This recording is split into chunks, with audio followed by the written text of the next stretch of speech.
Hey Reddit, this is a long and difficult story about how my dad's obsession with funeral attire led to uncovering dark family secrets.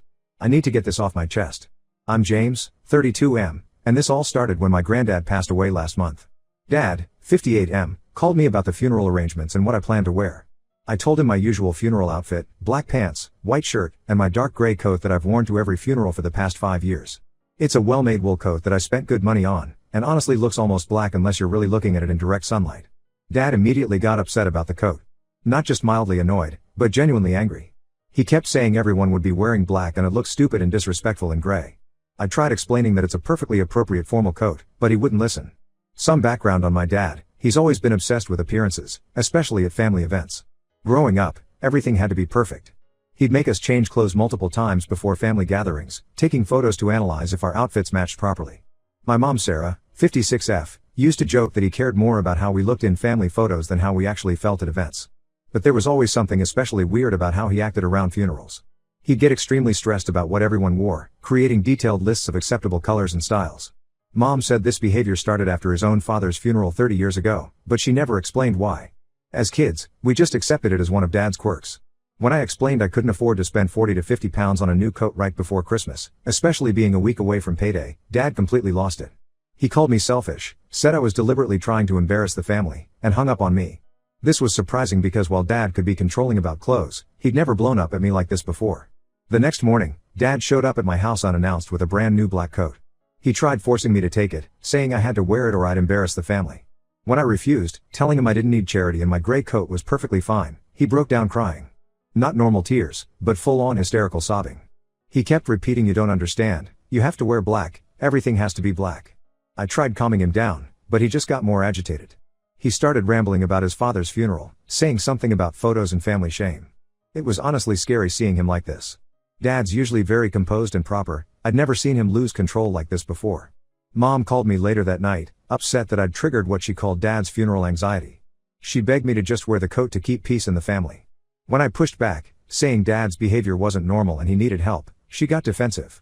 She said there were things about the family history I didn't understand, but insisted it wasn't her story to tell. Growing up, money was always tight in our family. Dad worked as an accountant at my grandfather's company, and while we weren't poor, we definitely weren't wealthy either. Mom was a teacher but had to quit when my sister Amy, 29F, was born with health issues. So Dad's insistence that I buy a new coat I couldn't afford really bothered me. The day before the funeral, Dad showed up again. This time he brought Uncle Pete, 60M, his older brother, probably hoping he could convince me. Uncle Pete tried reasoning with me about the coat while Dad paced in the background like a caged animal. When I still refused, saying I wouldn't spend money I didn't have on a coat I didn't need, Uncle Pete pulled me aside and told me something that changed everything. Apparently, at my grandfather's funeral 30 years ago, my dad wore a gray coat despite his mother insisting on black. Someone took photos of the funeral party and sent them to the local newspaper. This was back when small-town papers regularly published funeral photos. Those photos revealed something the family had tried to keep hidden. My grandfather had a whole second family, and they were all at the funeral too, wearing black. The gray coat made my dad stand out in the photos, which led to people noticing and asking questions. The story spread through our small town like wildfire. The scandal nearly destroyed our family. Grandmother had known about the second family but kept quiet to avoid shame. The photos forced everything into the open. Dad blamed himself for wearing gray, convinced that if he'd worn black like everyone else, the secret would have stayed buried. This explains so much about Dad's obsession with funeral attire, but I still think he's being irrational. The news would have come out eventually, and his gray coat wasn't really to blame. Plus, this was 30 years ago, surely we can move past it now. I'm shocked and confused by all of this. None of us younger family members ever knew about grandfather's second family. Dad's obsession suddenly makes more sense, but I still think he's letting past trauma control him. The funeral is tomorrow and I don't know what to do. My gray coat isn't going to reveal any secret families this time. Mom's still begging me to wear black, saying Dad's fragile right now with grandfather's death bringing up old memories. Amy thinks I should stand my ground. Uncle Pete just looks worried and keeps saying he should have told me this story years ago. I need outside perspective here. Am I wrong for refusing to buy a new coat just to manage Dad's irrational fears? Should I give in to keep peace in the family? The gray coat is perfectly appropriate for a funeral, and I really can't afford a new one right now. Update 1: The funeral happened and I wore my gray coat despite all the drama. Dad barely spoke to me throughout the service, just kept giving me these wounded looks like I'd personally betrayed him. Mom stuck close to him the whole time, running interference whenever other family members tried to approach us. What I didn't expect was the reaction from our elderly relatives. Several of them kept giving me strange looks and whispering to each other during the service. I noticed Great Aunt Helen, 82F, and her sister Margaret, 79F, particularly seemed agitated, constantly glancing at my coat and then quickly looking away when they caught my eye. After the service, during the reception at the family home, Great Aunt Helen approached me. She was clearly shaken, her hands trembling as she pulled me aside into Grandfather's old study. She asked if I wore the gray coat as a message. When I looked confused, she seemed even more distressed. That's when she dropped a bombshell. Apparently, Grandfather had written a second will just months before his death. The family solicitor had contacted them last week about it, but Dad had somehow convinced everyone to keep it quiet until after the funeral. The second will supposedly contain significant changes to the inheritance structure. Here's where it gets weird. According to Aunt Helen, after the scandal with the secret family 30 years ago, wearing gray to family funerals became a sort of silent protest symbol in our family. Some relatives who'd sided with Grandfather's second family had deliberately worn gray to subsequent funerals as a way of showing their position in the family rift. By coincidentally wearing gray, I'd unknowingly signaled to the older generation that I knew about the second will and was making some kind of statement. Several relatives now think I'm involved in some sort of conspiracy. They believe I somehow knew about the will changes and wore gray as a deliberate act of defiance against Dad. Dad's behavior has gotten increasingly erratic since the funeral. Mom called me in tears yesterday saying he's become obsessed with going through old family photos, muttering about patterns and signs. He's convinced himself that my grandfather must have told me something before he died, that my gray coat wasn't a coincidence. Uncle Pete visited me at work today, clearly worried. He said Dad's been calling him late at night, rambling about family loyalty and betrayal. Dad's apparently convinced that Grandfather told me family secrets and the gray coat was my way of declaring allegiance to some rival family faction. I tried explaining to everyone that this was literally just about not being able to afford a new coat, but no one seems to believe me. The coincidence is too perfect in their minds. Even Amy called me asking if I was keeping secrets from her, saying she'd heard rumors about the second will from our cousins. The solicitor has called a family meeting for next week to discuss Grandfather's estate. Dad tried to get it postponed, claiming he needed more time to prepare documents, but the solicitor insisted. Uncle Pete thinks Dad knows something about the will that he's trying to hide. Mom's barely holding it together. She called me again this morning, this time revealing that Dad hasn't been sleeping, staying up all night going through Grandfather's old business papers. She's worried he might be having some sort of breakdown. The whole situation has gotten completely out of hand. What started as a simple disagreement about a coat has somehow snowballed into this massive family crisis. Old rivalries and resentments from the original scandal 30 years ago are resurging. Everyone's taking sides and making assumptions. Several cousins who'd previously been distant have suddenly started reaching out, trying to subtly probe if I know anything about the will. Even people I haven't spoken to in years are suddenly interested in having lunch and catching up. I'm stuck in the middle of all this with no idea what's really going on. I honestly didn't know anything about a second will or gray coats being some sort of family protest symbol. But now I'm somehow at the center of what feels like an emerging family civil war. The family meeting is in 5 days. Mom's begging me to stay away, saying Dad needs time to calm down. Uncle Pete thinks I need to be there to clear things up. Amy wants to come with me for support. And through all of this, I still have no idea what's actually in this mysterious second will that's causing so much chaos. I'll update again after the family meeting. Given how things have gone so far, I'm honestly dreading what might come out next. At this point, I wouldn't be surprised if we discovered Grandfather had a third family hidden away somewhere. And yes, I'm planning to wear the gray coat to the meeting. If everyone already thinks I'm making a statement, I might as well commit to it. Update 2: the family meeting at the solicitor's office was even worse than I expected. All the main family members were there, me, Amy, Mom, Dad, Uncle Pete, and several aunts and uncles. The tension in the room was unbearable as we waited for the solicitor to begin. The second will revealed something huge. Grandfather had set up substantial trust funds for me and Amy, completely separate from the main estate. We're talking about significant money here, enough that neither of us would ever need to worry about buying new coats again. The trusts had been established 5 years ago, with strict conditions that they couldn't be accessed by anyone else in the family. But it was Grandfather's letter, attached to the will, that really blew everything up.